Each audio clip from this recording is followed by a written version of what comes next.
Assalamualaikum warahmatullahi wabarakatuh.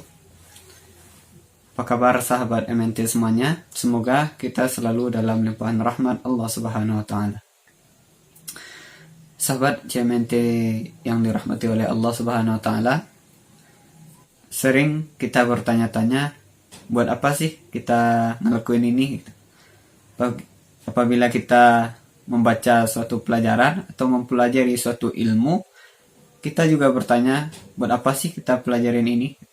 Buat apa sih kita belajar MTK misalnya? Buat apa sih kita belajar bahasa Inggris, bahasa asing gitu?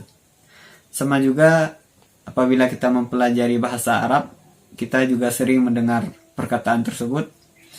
Buat apa sih kita mempelajari bahasa Arab? Nah, dalam video ini kita akan membahas beberapa poin-poin penting kenapa kita harus mempelajari bahasa Arab. Yang pertama itu kenapa kita harus mempelajari bahasa Arab? Karena Al-Quran itu berbahasa Arab. Allah Subhanahu wa taala berfirman dalam Quran surat Yusuf ayat 2, A'udzubillahi minasyaitonirrajim. Bismillahirrahmanirrahim. Inna anzalnahu Qur'anan Arabiyyan la'allakum taqilun. Bahwasanya kami menurunkan Al-Qur'an itu berbahasa Arab supaya kamu memahaminya. Jadi Al-Qur'an itu berbahasa Arab.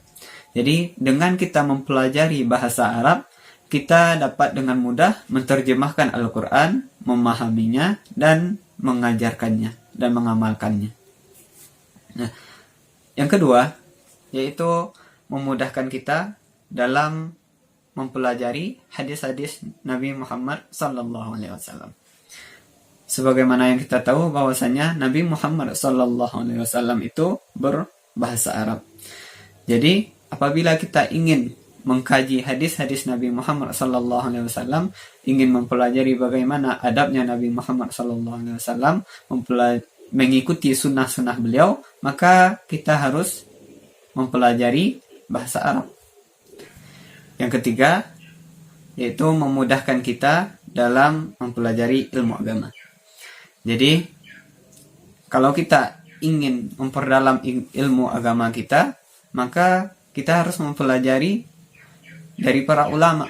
Sedangkan para ulama itu menulis dalam kitabnya dengan bahasa Arab.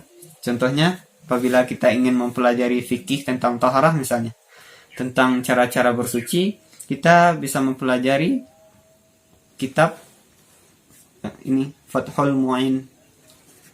Jadi, sedangkan kitab Fathul Mu'in ini berbahasa Arab. Nah, dapat kita lihat di sini berbahasa Arab, bahkan tidak ada barisnya. Jadi untuk memahami kitab ini, kita harus mempelajari bahasa Arab dan kita paham dengan ilmu yang namanya Nahwu dan Saraf. Dan terakhir, kenapa kita harus berbahasa Arab? Yaitu karena Al-Quran itu berbahasa Arab, Nabi berbahasa Arab, dan bahasa ahli surga juga berbahasa Arab. Nah, mungkin ini teman-teman CMNT semuanya, kenapa inilah alasan kenapa kita harus mempelajari bahasa Arab. Syukran ala ihtimamikum. Assalamualaikum warahmatullahi wabarakatuh.